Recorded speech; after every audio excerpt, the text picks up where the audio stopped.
معلومات هتفيدك لو انت قررت تتعلم اللغة الألمانية.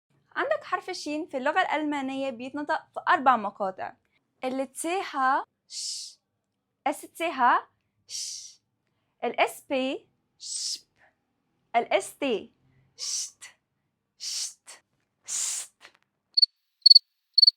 التسيها لو جاء قبليهم او او بتتنطق حرف الخاء، زي بوخ أو ضخ ضخ. لكن لو حطيت فوق كل واحدة أملاوت اعتبر انك محطتش حاجة، هتتنطق ش عادي، بوش.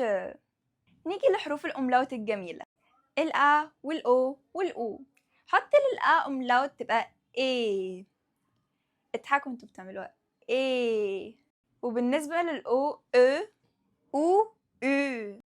ونصيحة لوجه الله، احفظوا الكلمات بأدواتها علشان ما تغلطوش غلطة عمركم. بالتوفيق.